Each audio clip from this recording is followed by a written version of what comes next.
우리가 과거에 이제 산업의 미래를 우리나라 산업의 미래를 전망하거나 예측할 때는 사실 쉬웠습니다. 왜냐? 우리나라 선진국가 하고 있는데 우리나라는 안 하는 산업을 우리가 한다고 생각하면 됐었거든요. 그렇죠. 미국과 일본에서 뭐 로봇을 하면 로봇이 앞으로 갈 길인가 보다. 뭐 이렇게 이제 생각을 하면 되는데 네. 지금 우리나라 산업 구조, 특히 제조업 구조를 보면은 거의 그 주된 산업들을 우리가 다 하고 있습니다. 그리고 네. 최고의 경쟁력을 가지고 있어요. 네. 이제 우리가 나가야 될 분야는 네. 여태까지 선진국도 미래 산업이라고 생각하는 분야를 우리도 똑같이 하는 분야입니다. 그래서 지금 이제 우리가 눈앞에 가시적으로 보이고 있는 그 산업 분야 중에서는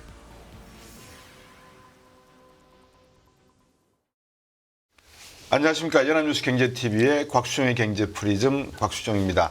요즘 2024년 들어서 마치 내후외환, 우리 안쪽으로 들여다보니까 부동산 PF 대출 이야기가 자주 나와서 이게 금융경제라든지 우리 가계부채에 어떤 영향을 줄까 우려가 있습니다.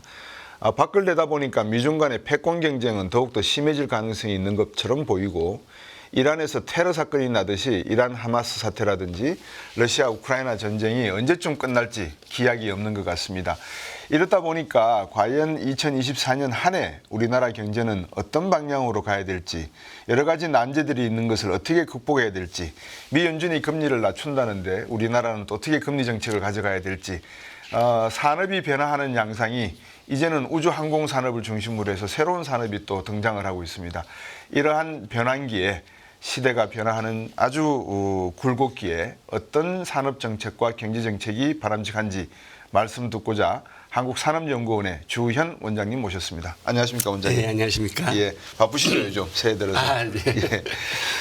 많은 분들이 이제 이때쯤 되면 지난해부터 이제 한국 경제 성장률 전망치를 막 내놓습니다. IMF 같은 경우에도 내년에 한국 경제를 한 2.4 정도 보고 있고 한국은행 같은 경우에는 한 2.1을 내놓은 것 같아요. 근데 LG경제연구원은 한 1.7로 놓고 있고요. 그래서 민간 부분은 조금 한국 경제 올해 성장 전망치를 좀 낮게 보는데 어떻게 보십니까? 산업연구원에서는 원장님. 저희 산업연구원에서는 네. 올해 경제 전망치를 2.0%로 2.0. 네. 정부나 정부 유관기관에서보다는 좀 낮지만 그러시군요. 민간기관보다는 좀 높게 보고 있는 편입니다. 네. 아마 그 차이는 이제 주로 이제 반도체 경기의 회복 정도, 네. 뭐 이런 것의 차이에 대한 전망 차이 때문에 예, 좀 낮게 보고 있는데 사실 우리나라 잠재 성장률이 2.0% 혹은 그보다 좀 낮게 지금 한국은행에서는 평가하고 있지 않습니까? 네, 네. 우리 국민 정서적으로 보면 2.0% 성장한다면 굉장히 낮게 그렇죠. 체감하는데 네. 사실 우리 경제의 여건으로 보면 2.0%도 그렇게 나쁜 거는 아니라고 볼 수가 있겠습니다. 네. 그래서 작년에 경제 성장률이 한 1.34% 정도밖에 안 됐기 때문에 그렇죠. 작년보다는 올해는 좀 나아질 것이다. 그러나 세계 경제 전망이 작년보다 일반적으로 나쁘게 봅니다. 올해를. 네. 작년에 세계 경제 성장률을 한 3% 정도로 보는데 네. 세계 유수기관들이 올해 세계 경제는 한 2.89% 정도 이렇게 조금 그렇죠. 낮게 보고 있거든요. 예. 거기에 비한다면은 우리나라 경제는 뭐 2.0%면 그렇게 낮은 거는 아닌데 네. 우리 국민 정서상 기대가 2% 정도 되면 뭐 굉장히 낮은 것으로 생각을 하기 때문에 네. 좀 그런 측면이 있습니다. 예. 두 가지를 말씀해 주셨는데 이제 우리나라의 잠재 성장률이 사실 2.0 그러면은 과거에 적어도 한 3.5나 3.0은 돼야지 되는데 네. 이렇게 낮아지고 있다. 외국 기관에서는 1.7, 1.9로 막 보고 네. 있더라고요. 말씀 하나 주셨고 그다음에 세계 경제 성장률이 보통 3%가 넘어서 한 3.5%가 돼야지 경제가 좀 좋다 이런 표현을 쓰는데 이게 세계 경제 전망치가 올해 2.9로 나와버리니까 네. 올해도 아마 미국 경제나 중국 경제 간에 어떤 이 마찰음이 좀 커진다면 네. 한국 경제에 어떤 영향이 있지 않겠나 우려가 있으신 것 같습니다. 네. 제가 앞에서 소개할 때 이제 내후외환이다 이런 표현을 썼는데 많은 분들이 마침 이복현 건강원장도 지난해 말에 아주 그 레이저 포인팅을 하셨어요. 부동산 PF 대출 4월까지 기다리지 않겠다. 네. 지금도 시중에서는 태영건설이라든지 또 일부 건설사 세너 군데에 대해서 이 부도 위기가 있는 거 아닌가라는 그 우려가 많습니다. 원장님 보시기에 어떻습니까 지금? 지금 뭐 분명히 우리 금융 부분에 있어서는 위기라고 볼 수가 있겠습니다. 우리가 과거에 지난 한 5, 6년 동안에 굉장히 낮은 이자율을 유지해 왔었죠. 그렇죠. 거의 뭐 0%에 가까운 그런 기준금리 상황에서 네. 대출도 굉장히 쉬웠고 네. 그래서 많이 뭐 민간 부분도 또 기업 부분도 대출을 통해 가지고서 기업을 운영하거나 가게를 운영해 왔던 그런 사실이 있는데 네. 물론 우리나라뿐만 그렇던 건 아닙니다. 전 세계적으로 그렇죠. 이렇게 낮은 금리를 유지해 왔고 네. 특히 이제 코로나 시기에는 위기를 극복하기 위해서 각국이 굉장히 낮은 금리와 통화 완화 정책을 펴왔습니다. 맞습니다. 네. 그런데 이제 코로나 팬데믹이 끝났기 때문에 각국 정부는 금리도 올리고 통화도 긴축을 통해 가지고서 돈을 걷어들여야 되는 아니면은 이제 높은 인플레이 때문에 그렇죠. 경제를 감당할 수 없는 수준 네. 때문에 그런 정책을 피는데 우리나라도 마찬가지로 이제 금리를 올리니까 사실 낮은 금리에 익숙해 있고 낮은 금리에 생겼었던 경제 활동들이 문제에 봉착을 한 것이죠. 네. 그래서 이 고금리라고 이제 표현을 하는데 이 고금리 시기에 저금리 시기에 있었던 경제 활동의 비효율적인 부분들이 정리되고 구조조정되는 것이 바람직하다고 일반적으로 경제학자들은 생각을 합니다. 그러나 네. 당사자들은 그렇지 않죠. 네. 당장 금리 부담이 그렇죠. 워낙 크고 그래서 지금 이제 그 부동산 부분에 있어서 PF 문제가 굉장히 크게 지금 부각되고 있고 이런 네. 부분을 잘 이 조절해 가지고서 넘어가지 않는다면 경제 전체 위기로까지 번질 수 있는 가능성은 충분히 있기 때문에 네. 지금 금융 당국에서 촉각을 세우고 이 부분에 대해서 구조조정할 것은 구조조정하지만 네. 이 부분이 경제 전체 위기로 번지지 않을 수 있도록 네. 이렇게 잘 관리를 하고 있는 것 같습니다. 네. 원장님께서 몸담고 계시는 지금 2년째 네, 원장으로 네, 계시지 그렇습니다. 않습니까? 산업연구원 그러면 그래도 아무래도 우리나라 산업 전반을 다 보시니까 우리나라가 왜 전문가들이 흔히 그런 이야기 하지 않습니까? 한국 경제가 산업 구조 전환을 해야 된다. 이 중국이 치고 올라오는 중가, 저중가 제품 중심에서 우리도 이제 고부가치 산업으로 가야 되고 기술 경쟁력을 가져야 되고 새로운 시장도 개척을 해야 되고 뭐 기타 등등 많은 지적을 하거든요. 산업연구원에서 쭉 이래 지켜보시면서 우리나라가 앞으로 2024년부터 조금 더 산업 전반에 걸쳐서 변화를 가져와야 된다 또는 뭐 혁신 이런 전환을 해야 된다고 보시는 뷰가 있으시면 좀 말씀 좀 주시죠.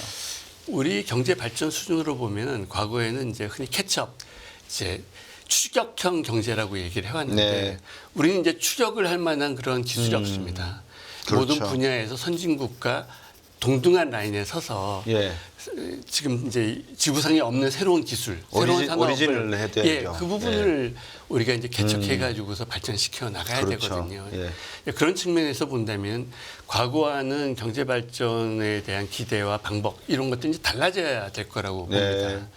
지금 세계 경제는 큰 변화 시기에 있는데 이건 누구나 동의하듯이 크게 이제 세 가지를 들 수 있다면 하나는 이제 디지털 전환. 네. 그다음에 두 번째로는 이제 그린 전환. 네. 세 번째로는 공급망 이제 변화 부분이 지금 시대를 규정하는 큰 세계의 변화입니다. 네. 이 변화들은 일시적인 변화가 아니라 굉장히 오랫동안 앞으로 지속될 변화인데 그렇네. 결국 우리 경제가 이 선진국과 경쟁을 해가지고서 또 한 단계 도약을 하기 위해서는 네. 이 변화 전환의 그 부분별로 맨 앞에 선두에 서야 된다는 것입니다. 네. 근데 지금 현재 우리나라의 상황을 보면 디지털 전환은 비교적 다른 나라들보다는 앞서는 서 있어요. 그러나 우리가 20년 전에 우리나라 브로드밴드가 세계 어느 나라보다도 빨리 그렇죠. 깔리고 예. 또 무선 통신도 그 어느 나라보다도 빨리 깔려서 네. 사실 세계가 놀랐던 시절에 비하면 지금 중국 등 다른 나라들이 디지털 전환과 관련해서 굉장히 많이 따라왔거든요. 네. 앞으로도 디지털 전환과 관련해서 세계 선두에 쓸 필요가 있습니다. 네.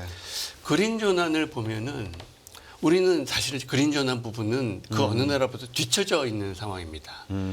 재생에너지 관련된 발전 비율이 OECD 국가나 이런 데서 거의 꼴찌에 있거든요. 예. 그리고 또 우리 뭐 아리백 얘기를 하는데 아리백은 대기업으로서는 굉장히 중요한 부분인데 네. 아리백을 달성하기 위한 여건이 거의 갖춰져 있지 않습니다. 그래서 그럼에도 불구하고 지금 과연 우리 그린 전환에 대해서 우리가 투자를 많이 하고 있느냐 목표에 대한 논의는 굉장히 활발한데 네. 실질적인 투자나 이런 부분들은 아직은 좀 미흡하지 않는가 이런 생각이 들거든요. 공급망 전환 관련된 부분도 이 공급 우리는 중국에 대한 의존도가 굉장히 높기 때문에 우리가 그 필요성들은 많이 느끼고 있고 네. 다변화해야 된다는 그런 그 얘기들을 많이 하고 있지만 충분히 실질적으로 그렇게 이루어지고 있는가는 의문입니다. 그래서 이러한 그 세계적인 그 메가 트렌드의 변환에 네. 맨 앞단에 서려는 노력들이 반드시 필요하다. 그래야지만이 우리가 선진국으로서 더 그보다도 한 단계 도약할 수 있는 네. 정부도 기업도 그런 인식하에서 움직여야지만이 그렇죠. 이 될 시점이 아닌가 이렇게 생각을 하고 있습니다. 이제 앞에서도 말씀을 주셨습니다만 반도체, 지금 미래 산업이라고 하는 그 산업군이 반도체, AI, 양자 컴퓨팅, 우주 항공 다양하게 많습니다. 네. 소위 뭐 흔히들 4.0, 4차 산업이라고도 표현하시는데 우리나라에서 앞으로 뭐 대통령께서도 우주항공청을 지금 신설하는 문제를 고민하고 계시는 것 같고 어떻습니까? 우리나라의 새로운 산업군에 대한 설계, 한국산업연구원에서 한번 비전을 제시해 주셔야 될 것 같은데. 이게 참 어렵습니다. 네. 우리가 당연히 이제 저희 연구원이 해야 될 일이고 네. 미래 산업을 위해서 이제 우리나라뿐만 아니라 전 세계 선진국들과 그렇죠. 같이 경쟁해서 이제 나서야 될 부분인데 네. 우리가 과거에 이제 산업의 미래를 우리나라 산업의 미래를 전망하거나 예측할 때는 사실 쉬웠습니다. 왜냐?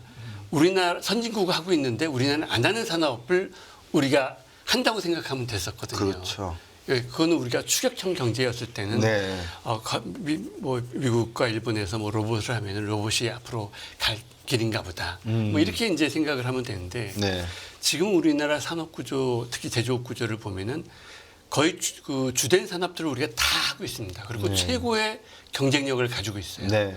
아마 선진국에서 하고 있는 산업 중에서 우리가 좀 덜 하는 산업은 우주 항공 정도 네. 분야 정도입니다. 이 분야는 좀 특수하기 때문에 우리가 쉽게 선진국 정도로 따라가기가 쉽지 않을 뿐이시지 다른 그 주력 우리가 좀 네. 그럴듯하게 이제 산업이라고 할 만한 부분은 우리가 다 하고 있거든요. 그래서 앞서 말씀하셨던 것처럼 이제 우리가 나가야 될 분야는 네. 여태까지 선진국도 미래 산업이라고 생각하는 분야를 우리도 똑같이 하는 분야입니다. 그래서 지금 이제 우리가 눈앞에 가시적으로 보이고 있는 그 산업 분야 중에서는 자동차 산업. 네. 근데 자동차 산업을 여태까지 이제 기존 산업인데 왜 자동차 산업을 얘기하냐? 네. 기존의 자동차 산업과 미래 자동차 산업은 완전히 다른 산업이거든요. 네. 기존의 자동차 산업은 외양이나 용도는 똑같을지 모르더라도 네. 내연기관에 기반을 해가지고서 그렇죠. 자동차 산업을 했다고 본다고 한다면 지금의 미래의 자동차 산업은 첫 번째로는 환경 관련돼서 이제 내연기관이 없는 네. 엔진이 없는 자동차 산업이기 때문에 네. 완전히 다른 산업이라고 볼 수가 있습니다. 그렇죠. 예를 들면 이렇게 볼 수가 있어요. 우리 과거에 자동차 산업, 세계 자동차 산업의 발전 과정을 보면 네. 사실 새로운 자동차 기업들이 진입이 거의 없었어요. 그렇죠. 내연기관에 기반을 했기 때문에 그나마 제2차 세계대전 이후에 일본의 자동차 산업들이 진입을 했고요. 뭐 토요타, 닛산, 혼다 이런 네. 거죠. 그다음에 진입에 성공한 나라는 우리나라 정도가 유일합니다. 그렇죠. 우리나라 현대기아가 지금 이제 세계 작년 기준으로 하면 세계 3대 자동차 업체에 들어섰습니다. 네. 이런 건 정말 예외적인 것이지 과거부터 있었던 자동차 업계가 그냥 계속 유지되어 왔던 것입니다. 그러다 지금은 이제 변하고 있어요. 특히 중국 업체들이 부각이 하고 있는 그 BYD 같은 업체들은 네. 전기차를 통해 가지고 또 테슬라도 그렇고요. 완전히 새로운 업체가 진입할 수 있게 된 건 이 산업이 과거와는 다른 자동차 산업이기 때문에 그런 거거든요. 네. 게다가 앞으로 이제 IT에 기반을 둔 자율 자동차까지 나타나면 네. 굉장히 이건 미래차 분야가 이제 새로 생기게 되는 그렇죠. 것입니다. 그다음에 우리가 이제 주목하고 있는 눈앞에 보이는 산업 분야는 바이오입니다. 네. 바이오는 우리나라가 다른 나라에 비해서 좀 뒤떨어져 있는데 이 분야에서 굉장히 빠른 속도로 우리가 추격을 하고 있고 지난 10년 동안에 그 기반이 굉장히 많이 다져졌습니다. 네. 그래서 앞으로 이 바이오 분야에 있어서 우리가 충분히 두각을 나타낼 수 있는 여력이 있고 또 가능성이 있는 분야라고 생각이 됩니다. 네. 대한민국 정부도 그렇고 기업도 그렇고 우리 산업이 가야 될 방향성에 대한 그 내용들은 이미 다 한쪽을 바라보고 있는 건 분명한 것 같습니다. 그래서 이제 우리가 빨리 이 과거에 뭐 패스트 캐처나 패스트 팔로우 전략에서 이제는 오리지널리티를 갖는 그런 기업 전략으로 가는 것은 뭐 그 누구도 부인하지 못할 것 같은데, 이런 과정 속에서 계속 우리의 어떤 자구 뭐라 그럴까요, 스스로의 노력에도 불구하고 미중 간의 이런 다툼이 커지다 보니까 네. 이 과정에서 나오는 노이즈들이 우리의 기술 발전이라든지 여러 가지를 저해하는 것 같아요. 예컨대 중국이 미국의 기술을 훔치려 들면 미국은 그거를 다른 국가들에게도 모두 다 제재를 가하는 정책으로 나가지 않습니까? 그래서 이제 미중 간의 패권 정책이, 패권이라는 표현이 좀 그렇습니다. 경쟁 정책이 앞으로 우리나라 산업계에 어떤 영향을 줄지, 반도체에 관해서는 IRA 법안도 만들고 배터리 쪽은 지원도 해주고, 이게 어떨 땐 당근이 됐다가 어떨 땐 채찍이 됐다가 막 그러거든요. 그래서 미중 관계의 변화가 우리 한국 산업계에 어떤 영향을 줄지도 궁금합니다. 어떻게 보시는지요? 일단 미중 관계에 지금 벌어지고 있는 미중 관계를 조금 이해를 좀 할 필요가 네. 있을 것 같습니다. 네. 그 중국은 1970년대 이후에 네. 이제 폐쇄된 그런 그렇죠. 처리장막 속에서 있다가 이 글로벌 세계 경제로 이제 편입이 됐습니다. 네. 그리고 그걸 가장 지원해 준 국가가 미국이었고요. 그렇죠. 미국 덕분에 이제 완전히 세계 경제의 한가운데에 들어서게 됐죠. 그리고 그 과정에서 중국 경제는 굉장한 발전을 이루었습니다. 그래서 세계 두 번째 된 경제 대국이 됐고, 또 1인당 국민소득도 이제 13,000불 정도의 중진국이 됐습니다. 그 중에서 중국만 혜택을 본 것이 아니라 사실은 이제 서방도 중국의 성장 덕분에 전 세계도 경제가 성장하는 그런 혜택을 맛봤고, 골디락스 경제라고 불렀죠. 예, 그렇습니다. 그리고 그 중에 가장 많이 혜택을 본 나라가 독일과 우리나라입니다. 굉장히 중국에 수출을 많이 했거든요. 네. 그런데 이제 지금 이렇게 상황이 되다 보니까 미국 입장에서 봤을 때 중국이 이 세계 경제 편입해 가지고서 미국도 득을 보고 이런 것은 사실이지만 중국이 패권을 추구한다는 것을 느낀 순간 이제 얘기가 이제 달라지게 되는 겁니다. 그래서 중국이 패권을 지향을 하고 미국과 경제적으로뿐만이 아니라 정치 경제적으로도 여전히 같이 설 수 없다는 것을 이제 미국이 인식을 한 게 벌써 10여 년 이상이 되고, 그런 것이 이제 경제 정책에 반영한 것이 이미 오바마 정권 때부터 시작을 해서 트럼프 정권에서는 노골적으로 무역 갈등이 벌어지고, 이제 트럼프 대통령에서 바이든 정책 대통령으로 바뀌면서 미국이 좀 변하나 싶었는데 오히려 중국에 대한 입장은 더 강화됐거든요. 이것이 의미하는 바는 미국이 정권이 바뀌는 그런 수준에서가 아니라 미국이 중국에 대한 입장이 근본적으로 바뀌었다. 정부가 바뀌더라도 이 중국에 대한 시각은 당분간은 수십 년 동안, 앞으로 수십 년 동안 바뀌지 않을 것이다. 그러니까 미중 간의 일시적인 갈등이 아니라 미국은 중국을 국가안보 차원에서의 대상으로 보고 있고, 중국의 모든 공급망의 핵심이 되고 있는 부분들이 이 미국의 국가안보에 위협이 된다고 생각을 하고 있거든요. 그래서 이제 그런 차원에서 반도체라든가 2차 전지라든가 바이오라든가 이런 부분은 안보와 관련된 관점에서 지금 미국은 접근을 하고 있는 겁니다. 그래서 이제 미국과의 이런 갈등이 일시적인 것이 아니라 앞으로도 계속될 20, 30년 동안 계속될 그런 근본적인 변화라고 봐야, 인식을 해야 우리 기업들도 향후 전략을 세울 때 도움이 될 거라고 생각이 되고요. 그랬을 때 이제 고민이 말씀하셨던 것처럼 이제 너무 커지는 겁니다. 과연 중국은 세계 두 번째 큰 시장인데 이 시장을 포기할 수도 없고, 그렇다고 해가지고서 또 철수할 수도 없고, 그렇다고 해서 또 그냥 과거처럼 마음 놓고서 이제 투자할 수도 없는 상황이기 때문에 어려운 상황이긴 하지만 일단 이런 관점에서 봐야 될 것 같습니다. 미국도 지금 중국과 디커플링 한다고 얘기를 하지 않거든요. 우리가 작년에 아주 미중 간의 갈등이 격화됐을 때 이 디커플링 하는 것이 아닌가, 우리도 중국과의 교역을 완전히 단절해야 되는 것이 아닌가라고 했을 때 그것은 아니다라고 미국이 공식적으로 선언을 했고, 그럴 수도 없습니다, 사실은. 그래서 우리는 중국과의 관계를 포기하거나 이런 것이 아니라 네. 적절한 관계를 계속 유지를 해야 될 필요성이 있다는 것이 첫 번째고요. 두 번째로는 그러나 우리도 역시 안보 차원에서 중국과의 관계에 대해서 이 공급망 관리는 안보 차원에서 관리를 해야겠다. 특히 전략적으로 우리가 굉장히 중요한 산업과 관련된 그런 이 공급망 부분에서는 네. 중국으로부터 그 위협이 되지 않는 선상에서 네. 우리가 공급망을 다변화한다는 거 이런 노력들을 계속 해야 될 것이다라고 이제 생각이 되고 또 하나는 이제 중국이 사실은 이 임금이 많이 올랐고 이렇기 때문에 그렇죠. 이미 우리나라가 중국의 값싼 임금을 보고 투자한 그런 기업들은 동남아로 많이 돌렸습니다. 네. 그래서 우리가 생산 입지로서 또 혹은 수출 대상으로서의 중국을 다변해야 될 필요성은 많이 느끼고 있고 그래서 우리가 주목하고 있는 이 국가들은 인도네시아와 베트남 같은 그 동남아시아 국가들과 예. 인도입니다. 이들 나라가 우리가 주목하고 있는 이유는 이미 이들 나라들은 산업화 단계에 시동을 걸었습니다. 그래서 지금 매년 7, 8% 이상의 경제 성장을 이루고 있고 네.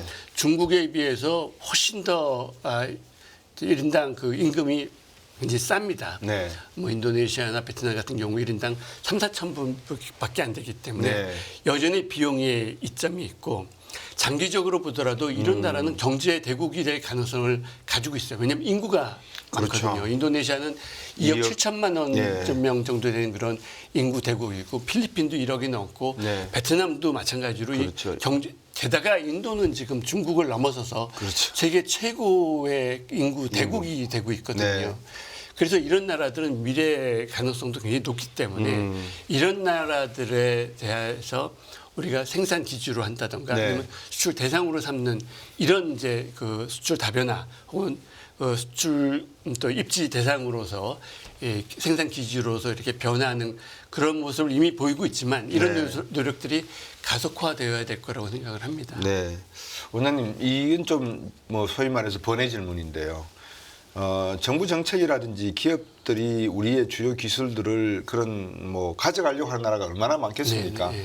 KF21만 하더라도 인도네시아는 우리나라에게 여러 가지 기술 이전을 네, 요구하면서 네, 지금 분담금을 안 내고 지금 버티고 있는 상황이듯이 이 사람이 하는 일이지 않습니까? 네. 얼마 전에 지난해 제가 듣기로는 S그룹 반도체 부분에서 한 직원이 이 공정 반도체 생산 공정이 1부터 8단계가 있는데 그 공정의 모든 기밀을 갖다가 다 중국에 넘겼다라고 네. 하는 뉴스가 네. 나왔거든요. 그러니까 산업연구원에서 그냥 연구만 하시는 것 같지만 그런 그 일반 노동이나 또는 전문 직종에 계시는 분들에 대해서 전문 기술 이런 데 대한 우리의 어떤 안보의식, 보안의식 이런 것도 좀 필요하지 않는가 하는 생각을 제가 좀 생각을 해봤습니다. 그렇습니다. 예, 예.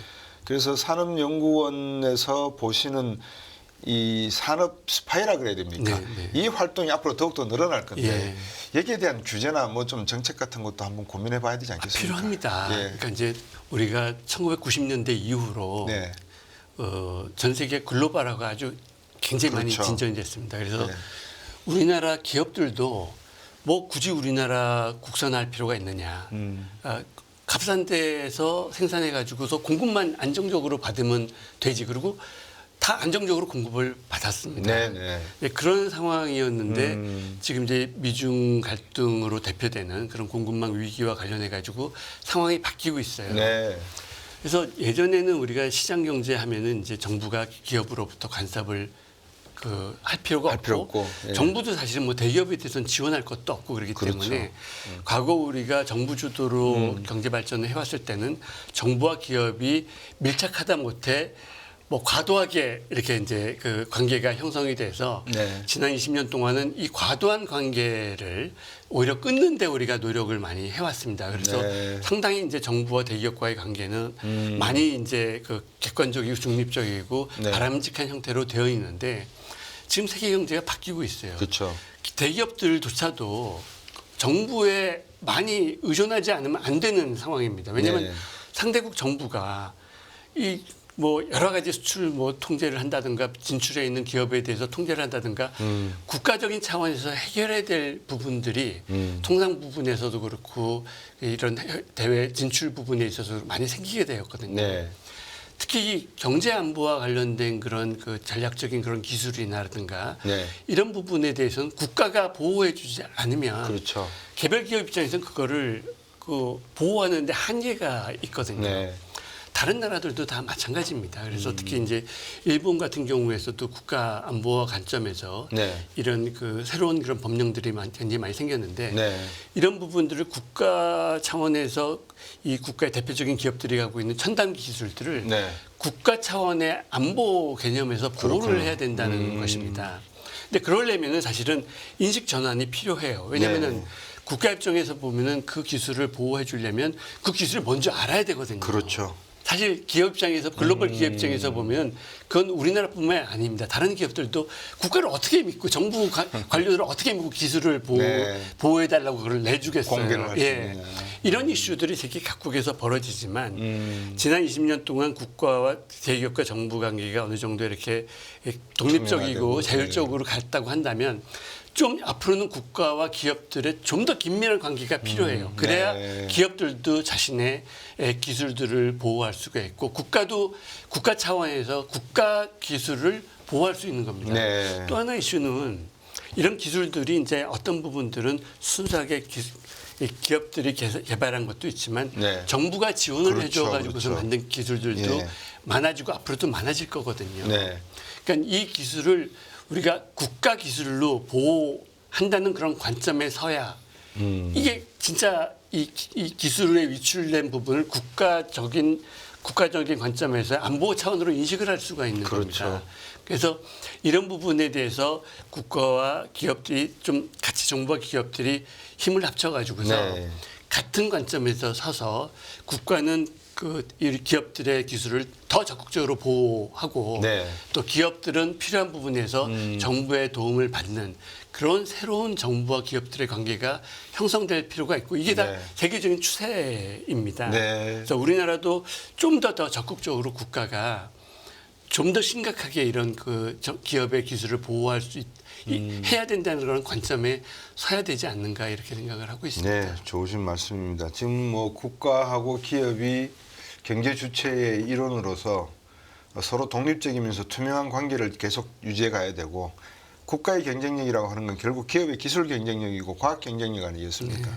그런 측면에서 국가와 기업이 긴밀하게 협조하는 상황으로 가야 된다는 말씀을 주셨습니다. 조금 더 미시적인 내용으로 뭐 말씀 주셨으니까 들어가면 요즘 아까 소비자 물가를 지난해 조금 정부가 뭐라 그럴까요? 좀 안정되게 유지했다라는 네, 말씀 주셨지 않습니까? 그 중에 하나가 제가 다른 전문가들로부터 들은 견해에 의하면 한국전력 같은 곳에서 매년 적자가 지금 매년은 아니죠. 지난해 적자가 네, 많이 네. 났는데도 불구하고 전기료를 인상하지 않았고 정부도 조세 부담을 가지고 있으면서도 유류세를 어느 정도 인하해서 유가를 낮췄기 때문에 에너지 분야의 가격이 이 소비자 물가를 그래도 3%대 초중반에 묶어 놓는 데는 성공을 했다라는 말씀들을 하시더라고요. 근데 지금 이스라엘 하마스 전쟁이 계속되고 있고 또 이란의 폭탄 테러가 또 IS가 했다고 네, 이야기를 하고 있고 네. 중동 전쟁이 불안정해지면 이런 에너지 가격의 변화가 네.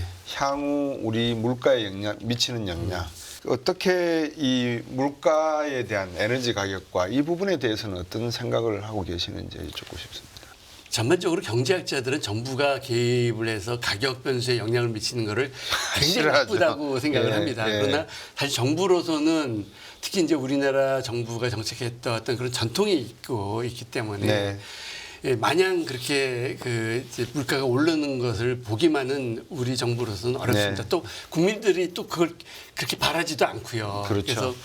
그래서 미국 같은 경우에는 이제 작년 재작년에 인플레가 많이 됐을 때 거의 10% 가까이까지 그럼요. 9.몇 %까지 이제 9.7%. 소비자 물가가 예, 예. 올랐는데 우리는 그 정도까지는 안 올랐거든요. 네. 미국뿐만 아니라 유럽들도 다 11% 두 자리까지 그렇게까지 올랐습니다. 올라갔는데 예. 우리는 이제 뭐 최소한 예를 들어서 말씀하신 대로 전기요금은 그렇게 못 올리게끔 이제 통제를 했기 때문에 네. 그 결과로 이제 한전은 많은 부채를 지고 있고 네. 그것이 결국은 이제 장기적으로는 우리 경제 부담으로 이제 작용을 하고 있습니다. 네. 그래서 다행히 이제 지난 10월에 그 이스라엘과 하마스 전쟁이 이제 일어났음에도 불구하고 네. 확전되지 않았기 때문에 그렇죠. 오히려 이제 유가가 배럴당 70달러 수준으로까지 오히려 내려와서 네, 네. 덕분에 이제 조금 우리 물가 당국의 걱정도 덜었고 전반적으로 뭐 유가뿐만 아니라 전반적인 원자재 가격이 내렸기 그렇습니다. 때문에 예. 조금 이제 한숨을 이제 덜었다 이렇게 예. 생각을 하고 있었는데 방금 말씀하신 것처럼 결국은 이스라엘과 그 하마스의 그 전쟁이 유가에 미치는 영향은 이 전쟁이 확전되느냐 아니냐 이것이 문제였거든요. 그렇죠. 만약에 그냥 그 이스라엘과 팔레스타인 지역에서의 이 국지적인 전쟁으로만 멈춘다고 한다면 이 부분이 세계 경제나 한국 경제에 미치는 영향은 그렇게 크지 않은 걸로 기대할 수 있어서 네. 막 오히려 이제 원유 가격이 내리고 그랬는데 만약에 이런 부분들이 중동의 다른 지역 특히 이란의 참전까지로 연결이 된다고 한다면 이 부분은 이제 블룸버그 같은 경우에는 당시에 원유 가격이 150불까지도 네, 오를 것이다 이렇게 그렇죠. 예측을 하지 않았습니까? 예. 즉 이제 결국은 이란이 그 호르무즈 해협을 만약에 뭐 봉쇄한다. 화가 나가지고서 봉쇄를 한다는가에 적극적인 조치를 취하면 이제 원유 가격이 한없이 오르고 그것이 세계 경제에 미치는 영향, 특히 우리나라 경제에 미치는 영향은 이제 참 예측하기 어려울 정도가 되는 수준인데. 네. 여태까지는 그렇게 확전이 안 이루어질 거라고 봤는데 말씀하신 것처럼 이제 1월 2일 날 레바논에 있었던 하마스의 그 3인자가 그 이스라엘의 드론 공격으로 공격으로, 인해서 예. 죽었고 또 그 다음 날인 3일에는 이란 혁명 수비군의 그런 이제 무슨 추모식 현장에 예. 100명 이상이 예. 폭탄 테러로 인해서 죽어가지고서 이제 이란이 공공연하게 보복을 지금 하는 형편이래 가지고 네. 정말 이 부분이 확전이 된다면 네. 원유 가격도 예측하기가 어렵고 뭐 환율도 그러니까요. 예측하기가 어렵고 정말 세계 경제가 또 혼돈에 빠질 수가 있는데 참 이제 걱정스러운 부분이죠. 다행히 이제 여태까지 이란의 태도로 보면 최대한 그런 그 이란도 자국 내 사정이 있기 때문에 최대한 자제하지 않을까 싶은 이런 기대를 하지만 네. 이란 내에서 지금 이제 사건이 발발했기 때문에 정말 어떻게 그 상황이 전개될지 그렇죠. 염려스러운 지금 상황입니다. 예, 불확실성 요인 중에서 이제 저들이 중동에 대한 이야기를 나눈 거는 에너지 가격 때문에 그런 거고 이 에너지 가격이 사실은 유럽에서 소비자 물가를 두 자릿수로 올리는데 가장 혁혁한 네, 공을 네, 세워서 맞습니다. 세계 경제에 어떤 영향을 줄지 가장 중요한 미시적 요인이라서 제가 하나 여쭤봤고요. 두 번째로 제가 또 원장님에게 여쭤보고 싶은 미시적인 내용, 이건 정책 부분입니다. 미 대선이 있지 않습니까, 네. 올해. 그 중에서 하나가 과연 트럼프의 무역 정책이 어떻게 가겠느냐. 그 중에서 지금 또 하나가 IRA 법안 폐지해버리겠다라고 이야기하고 네, 있고. 네. 그러니까 이제 바이든 쪽에서는 잠깐만 이게 좀 너무 무르다고 생각되면 우리가 FEOC 만들게 그래서 중국과 25% 이상 합작해서 만든 기업에 보조금은 우리가 자제할게 완화요법을 쓰고 있기는 한데 IRA 법안 때문에 우리 기업들 대기업들 배터리 만드는 회사들이나 반도체 에서 상당히 도움을 많이 받았거든요. 네. 어떻게 전망하십니까 이 부분에 대해서는? 아무도 아무런 전망을 요즘 안 하고 있는 것 같아요. 트럼프 대통령이 그렇죠. 당선될 그 예. 국면에 대해서는요. 예. 이제 트럼프 대통령은 후자부터 좀 말씀을 드리면 네. 트럼프 대통령은 이 환경 문제라든가 뭐 이렇게 탄소 중립 이런 부분에 대해서 굉장히 반대하는 입장에 있습니다. 그렇더라고요. 네. 그래서 지난번에 트럼프 대통령이 당선됐을 때 이 파리 협정에 가입되어 있는 것도 일단 철회부터 하고 그랬죠. 탈퇴를 하는 등 그랬죠. 네. 아주 그 탄소 중립의 전지구적 문제에 대해서는 오히려 반대라고 오히려 이제 이 화석 원료를 더욱더 사용을 많이 하는 쪽에 이제 입장에 섰던 걸 우리가 기억을 하고 있고 네. 만약에 트럼프 대통령이 된다면 이제 그럴 것입니다. 그래서 그런데 일단 먼저 말씀드려야 될 것이 과연 그러면 트럼프 대통령이 이런 그 탄소 중립에서 거꾸로 가는 역행되는 행동을 한다고 해서 네. 전 세계적인 그런 방향성이 달라질 것이냐. 대세가 됐다. 미국은 트럼프 대통령 이후에 5년은 그럴 것 같지만 네. 전 세계적인 또 흐름은 조금 더 속도가 늦어지고 그러지만 방향성 자체는 바뀌지 않을 것 같아요. 특히 유럽 같은 경우는 그렇죠. 지금 이미 뭐 CBAM이라든가 다양한 그런 탄소 중립을 향한 그런 법적 조치 이런 부분들은 계속 될 거라고 생각이 됩니다. 그래서 네. 전 세계적인 속도 이런 부분들은 분명히 영향을 미치겠지만 이 탄소 중립의 필요성이라든가 전 세계적인 흐름 자체는 방향성 자체는 이제 바뀌지 않을 것이라고 생각하는 것이 이제 필요하고 특히 이제 전기차로의 전환이라든가 이런 네. 것들은 굉장히 계속 갈 것이다 이렇게 생각이 되는 거고요. 네.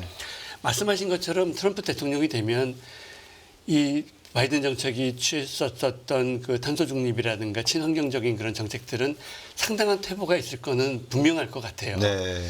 그래서 이제 지금 우리가 바이든 정책을 보고서 미국의 전기차 공장도 짓고 2차 전지 공장도 엄청 지금 지으려고 계획을 하고 있고 2차 전지에 들어가는 소재도 그렇죠. 많이 짓고 있는데 바이든 정부에서 제시했었던 각종 그 지금 진출하고 있는 기업들에 대한 보조금들이 이 중단될 수도 있다고 하니 네. 지금 그렇죠.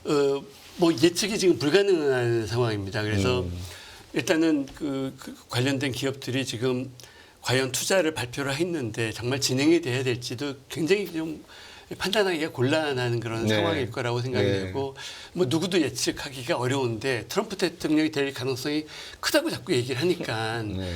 정말 판단하기 어려운 측면이고 투자가 주춤할 수밖에 그렇죠. 없을 것 같아요. 네. 그래서 그거는 뭐 누구도 옆에서 혼수되기가 굉장히 어렵고 신중을 기할 수밖에 없다 이런 얘기 외에는 하기가 어려운 상황이고. 네. 그런데 이제 또 미국까지 말씀을 주셨으니까 중국을 또 안 볼 수가 없습니다. 미국이 저렇게 나온다면 79년도 미중 수교를 하고 뭐 초창기에야 예 알겠습니다 그렇게 하지요 했겠지만 요즘은 말씀 주신 대로 1인당 GDP가 13,000달러.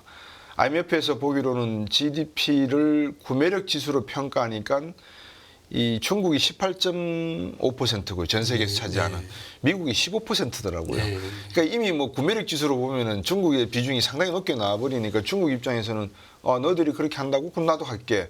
그러면서 흑연 공급 잘라버리고 게르마늄, 갈륨, 히토류 다 잘라버리는 그런 상황이 오면 원장님께서 앞에서 말씀 주신 반대로 우리가 공급망을 좀 다변화해야 되지 않는가. 저는 이 대목이 좀 아쉬운 게요.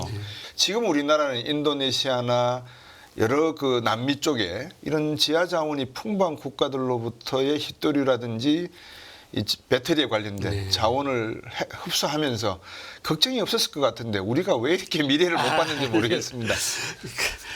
일단은 그 지금 상황이 이제 중국을 얘기를 많이 네. 말씀하셨습니다만은 과거와는 달리 중국뿐만이 아니라 그 어느 나라가 수출 통제하거나 뭐 이런다고 해도 이상하지 않은 그렇죠. 세상이 되어버렸습니다. 보호무역주의가 너무 뭐 뭐 하나의 예로 일본이 2020년에 네. 그 반도체 관련된 상제 품목을 수출 통제를 하지 않았습니까? 그렇죠. 그 이전까지만 하더라도 일본이 그럴 줄은 진짜 몰랐거든요.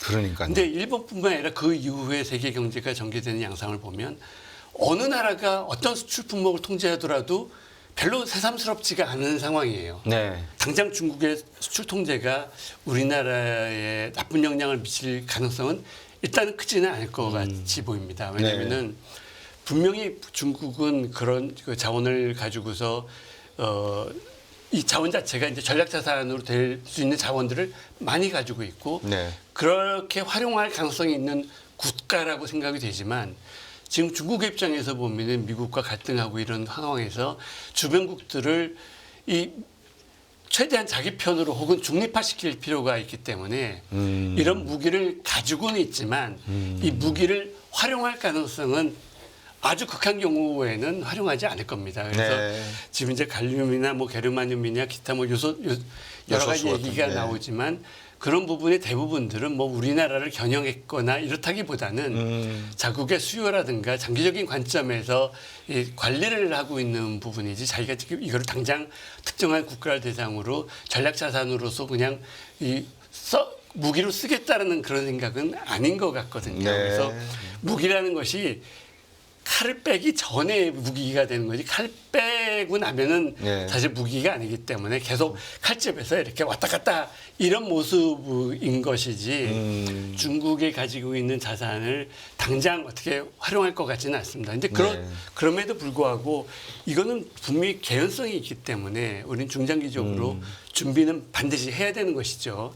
특히 아까 말씀드렸던 경제안보와 관련된 전략 산업과 관련된 그런 공급망과 관련해서는 네. 우리가 중장기적으로 이 준비를 해야 되는 것이 이제 분명합니다. 네. 그래서 우리가 경제안보 차원에서는 이 전략적 자율성을 확보하기 위해 가지고서 네. 그런 부분에 있어서는 이 공급망의 다변화 네. 또 자립화가 반드시 필요하고 네. 그런 관점에서 정부와 기업들이 이 발을 맞춰 가지고서 이 계획을 세워 가지고 추진하는 것이 이제 필요하다고 생각이 되고요. 네. 특히 이제 그런 관점에서 보면은 이러한 부품 이 자원 내 이제 개발도 중요하지만 이 부품과 또 소재, 장비 이 부분에 있어서의 국산화, 그러니까 소위 말하는 소부장 정책을 그렇죠. 강화해야 될 그런 필요성도 있다라고 생각이 되고 예. 또 이런 부분이 우리나라 혼자만 되기가 쉽지 않기 때문에 이해관계를 같이 하는 나라들과 동맹을 맺어서 공급망을 같이 이렇게 관리하는 그런 노력도 필요하다라고 생각이 됩니다. 네. 소부장 말씀을 주셔서 얼마 전에 대통령께서 네덜란드 다녀오셨지 않습니까? 아, 예. ASML 공장도 다녀오셨고 그래서 이제 여러 가지 반도체 생산 과정에서 필요한 소재 부품 산업에 대한 말씀과 관심을 가지시는데 두 가지 질문을 제가 동시에 드리고 싶어요. 하나는 미국의 뉴욕 대학 앨버니 분교에서 1,150억 달러를 정부가 투자를 했더라고요.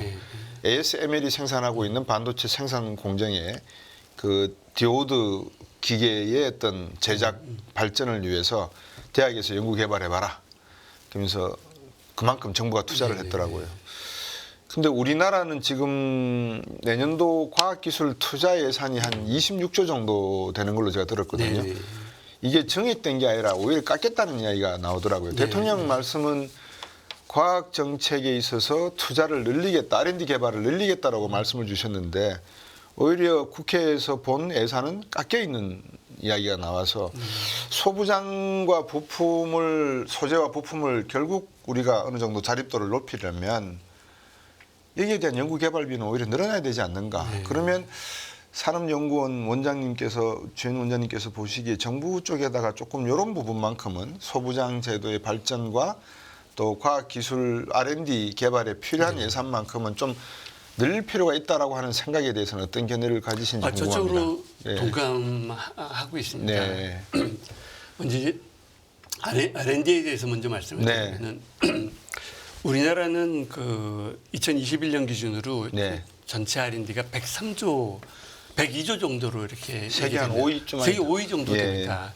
그리고 GDP 대비해서 본다면 네. 세계 2위입니다. 그러니까 R&D를 굉장히 많이 하는 그러네요. 국가입니다. 네.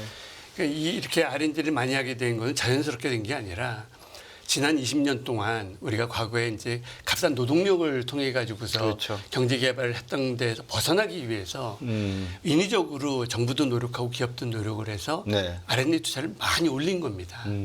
그 정부가 R&D 투자란 건 작년 기준으로 31조 정부 예산이 31조나 됩니다. 네. 지난 5년 동안 20조에서 30조대로 굉장히 많이 빨리 그렇네요. R&D가 올렸거든요. 예. 그래서 이거 R&D를 통해 가지고서 우리가 기술 개발을 하고 경제 성장을 한다는 데는 이제 충분히 공감이 이루어져서 그런 노력이 많이 이루어졌는데 네. 이게 정부 R&D가 너무 빨리 오르다 보니까 과연 이게 제대로 쓰고 있나 이런 이제 문제 의식이 있었던 겁니다. 네. 그래서 아까도 말씀드렸듯이 그 전 정부에서 5년 동안 10조 정도가 R&D가 늘었기 때문에 이 R&D가 보다 효과적으로 쓸 수 있는 방법이 있지 않을까. 과연 제대로 쓰고 있는가. 네. 정부 R&D가 다른 나라에 비해서 훨씬 더 높은 수준에 있거든요. 네. 그래서 그런 문제 의식 때문에 아마도 이제 R&D 예산을 좀 줄일 필요가 있지 않나 이런 생각을 했던 것으로 보입니다. 네. 그래서 이제 그런 문제 의식 자체는 저는 뭐 긍정적이라고 봅니다. 왜냐하면은 국민의 세금으로 움직이는 R&D 예산은 반드시 제대로 쓰고 있는지 효과가 있는지 효율성이 있는지 계속 되짚어볼 필요가 있다라고 생각이 되는데 네. 아마 작년에 문제가 이게 이제 큰 문제 이슈로 불거졌던 거는 과연 그러면 이 정말 비효율적이고 성과가 낮은데 줄이고 필요한데 이런 고민들이 충분히 이루어진 다음에 이런 결정이 이루어졌는가에 대해서 많은 사람들이 이제 의구심을 가졌었던 것 같아요. 네. 그래서 그런 부분 때문에 이제 논란이 이제 굉장히 많았었고 그래서 성과가 낮은 부분에 대해서 성과가 더 높은 R&D로 돼야 된다는 데는 누구나 동감하지만 과연 어느 부분이 성과가 낮았느냐 이 부분에서는 좀 이견이 있을 수가 있는 예, 것이죠. 예, 그래서 뭐 예를 들어서 정부에서 얘기하는 거는 중소벤처기업에 들어가는 이제 소규모 R&D 네. 이 부분들은 이제 성과가 낮았다 이렇게 이제 인식하는 경우가 있는데 그런 부분에서도 저는 조금 더 고민이 좀 필요하지 않을까. 왜냐하면은 대기업들은 우리나라 그 기업 R&D의 상당한 부분은 뭐 아까 말씀하신 S전자를 비롯해가지고 대기업에 쏠려 있습니다. 몇몇 그렇죠. 대기업에. 예. 중소벤처기업의 R&D는 여전히 굉장히 취약하거든요. 네. 우리가 지금 단계의 경제 수준을 한 단계 벗어나려면 대기업에서 하고 있는 완성품 중심의 또 대량 생산 중심의 그런 그 산업 부분뿐만이 아니라 단품종 소량을 하고 있는 그렇죠. 말씀하셨던 그런 장비라든가 이런 부분에서 일본과 독일 수준으로 발전해야 됩니다. 아, 예. 근데 우리는 그런 부분에 있어서 일본과 독일에 비할 바 없이 굉장히 아직도 여전히 굉장히 낮은 수준이거든요. 네. 그러려면은 중견기업이라든가 중소 강소기업들 중심으로 인해서 이들이 R&D를 더 열심히 해가지고 네. 이런 부품종 단품종 소량 생산하고 있는 네. 장비나 부품 부분에 있어서의 강한 기업들이 계속 새로 생겨나야 되거든요. 네. R&D 지원에 대한 방식은 좀 변화해야 될 필요가 있다라고 할 수 있지만 그 부분에 대해서 볼륨을 줄여야 되는가 이 부분은 네. 좀 이견이 있을 수가 있다고 생각을 합니다. 그래서 네. 지금 이제 소부장 정책은 앞서도 잠시 네. 말씀드렸습니다만은 우리나라가 2000년대 이후에는 국산화라는 태제가 없어졌어요. 그렇죠. 네, 없어졌다가 우리가 2020년도에 일본의 이 반도체 관련된 상계부품을 하면서 다시 이제 이게 공급망이 이게 보통 문제가 아니구나. 적어도 우리가 그 전략적 자율성을 확보하기 위해서는 우리도 핵심 부분은 가지고 있어야 된다. 국산화가 필요하고 소부장이 필요하다. 네. 그러니까 소부장이 이제 소재 부품 장비의 약칭을 네. 의미하는 부분인데 이런 부분을 더 할 필요가 있고 이런 부분들은 많은 부분들이 대기업이 하는 부분이 아니라 중견기업 그렇죠. 또 이 벤처기업들이 할 수 있는 부분들이거든요. 그래서 이 부분에 대한 투자는 더 많이 이루어져야 되고 네. 이 부분에 대한 좀 헛된 돈을 낭비해서는 안 되겠지만 좀 잘 심사를 해서 이 부분에 대한 지원은 더 강화해야 된다. 이렇게 생각을 하고 있습니다. 네. 원장님 말씀을 지금 쭉 들어보면 조금 전에 말씀 주셨던 이 전략적 유연성 그리고 다변화 그리고 자립화 이 말씀이 상당히 중요한 말씀 같아요. 그러니까 모든 기술 발전과 산업 발전에 있어서 21세기 이후에는 융복합화 시대라고 우리가 가정을 한다면 국가가 가져가야 될 기업과 함께 가져가야 될 전략의 하나의 그 뭐라 그럴까요? 모멘텀, 힘의 운용 방향성은 자립화, 다각화, 그리고 유연화 이게 아닌가 싶습니다. 원장님 생각에 이제 우리나라 산업계 정부가 일신 우일신해야 되는 그런 21세기를 맞이했고 또 대통령을 보좌하시면서 뭐 다 들여다보셨을 거 아니겠습니까? 대한민국의 산업의 현장에 대한 목소리도 들으셨고 지금 우리 정부 2024년을 맞이해서 새롭게 구조조정에 하는 그 도전을 받고 있는 대통령실에 있는 참모분들이나 또 산업계 현장에 있는 분들에게 원장님께서 뭐 특히 제언해 주시고 싶은 말씀이 있으십니까? 제가 뭐 감히 제언할 만한 그런 예. 입장은 아니고요. 하여튼 중요한 거는 과거 지난 50년 동안 우리 산업 발전을 뭐 해방 이후로 하면 거의 90년입니다. 네. 본격적으로 60년대부터 경제 개발에서 산업화를 이루었는데 지금까지와의 문제 의식은 다른 차원에서 지금 고민할 필요가 있다라고 생각이 듭니다. 네. 앞서 얘기 말씀드렸듯이 해방 이후 우리가 90년 동안 네. 그 경제 발전을 해오고 산업 발전을 해왔는데 그때와는 지금 질적으로 다른 상황에 처해 있다라고 생각을 하고 정책을 하고 기업들이 전략을 짜야지만이 네. 우리가 한 단계 도약을 할 수 있다고 봅니다.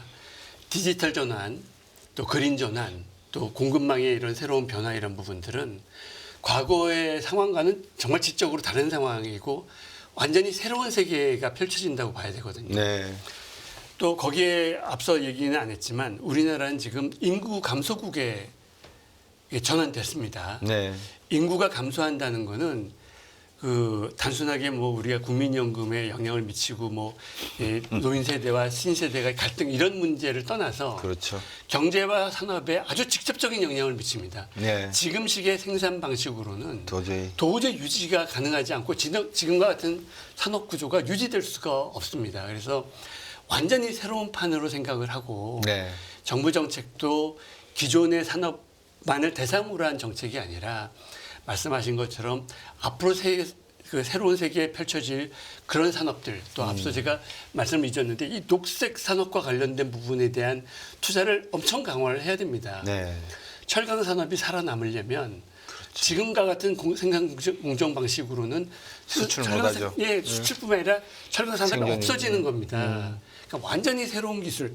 지금의 기술은 아마 그 철기 시대부터 있었던 그런 그 화석 연료에 기초한 그렇죠. 철강을 만드는 거거든요. 네. 화석 연료를 포기하고 새로운 방식으로 철강을 만든다는 것은 우리가 2000년 동안의 인류 역사와 다른 역사를 쓰는 걸 의미하거든요. 네. 그래서 그런 인식 바탕에서 새로운 산업을 바라보고 그야말로 산업 대전환을 맞이할 준비를 해야지만이 우리가 다른 나라보다도 한 단계 앞설 수 있다. 그런 관점에서 정부도 기업도 좀 새로운 관점에서 전략을 펴야 되지 않을까 네. 이런 생각이 듭니다. 시청자 여러분, 제가 곽수정의 경제 프리즘을 이렇게 하면서 지난 1년 동안 하면서 많은 대한민국의 훌륭한 학자분들이나 또 과거에 정부에 계신 분들 모셔서 말씀을 들어보는 시간을 가졌었습니다. 저 개인적으로도 많이 배웠고 또 많은 분들의 생각을 들었습니다만 오늘 산업연구원의 주연 원장님 말씀을 들으면서 대한민국 정부도 그렇고 이게 참 우리나라가 쉬운 나라가 아니구나. 원장님 말씀을 들어보면 되게 이 정부 관계되는 기관에 계시는 분들은 말씀하시는 게 좀 조심스럽습니다. 근데 오늘 원장님 말씀을 들어보니까 가감 없이 말 그대로 투명하고 솔직담백하게 문제점과 또 개선점, 우리가 대응해야 될 전략적 어떤 목표 이런 것들을 하나씩 다 짚어주고 계셨습니다.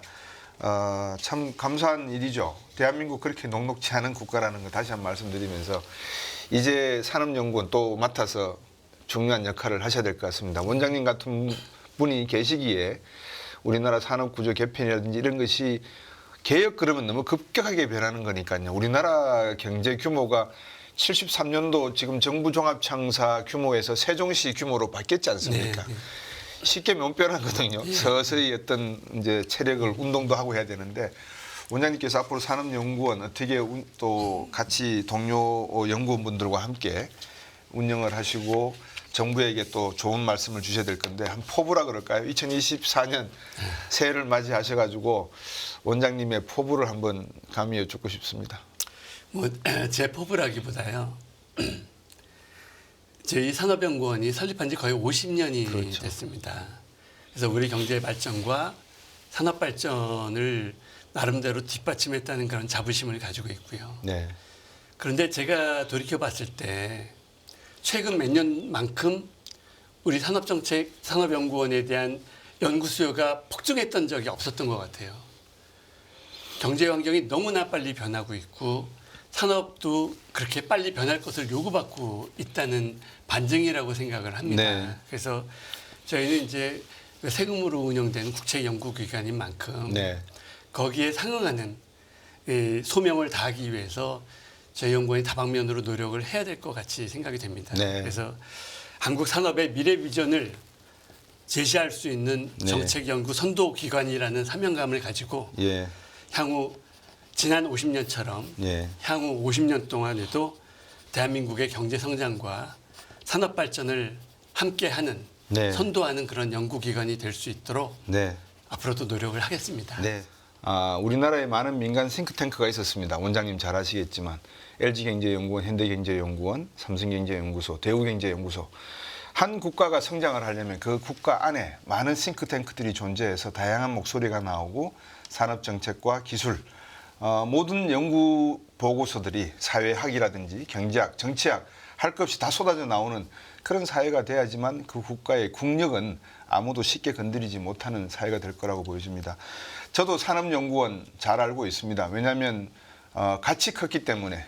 그래서 저도 잘 알고 있는데 한국산업연구원의 주연 원장님 오늘 모시고 말씀을 나누는 가운데 저는 왠지 이 자신감이 듭니다. 방금 말씀 주셨지만 한국 산업의 미래 비전을 제시하는 선도기관으로서 산자부만이 아니라 기획재정부 또는 대통령 모든 분들에게 한국 산업이 어떻게 변해야 될지 더 나아가서 국민 여러분들에게는 어떤 산업 비전을 우리가 제시할 것인지를 한국산업연구원이 중심이 되어서 충분히 이끌어 가실 거라고 믿게 되었습니다. 오늘 말씀 잘 들었고 감사합니다. 예, 감사합니다.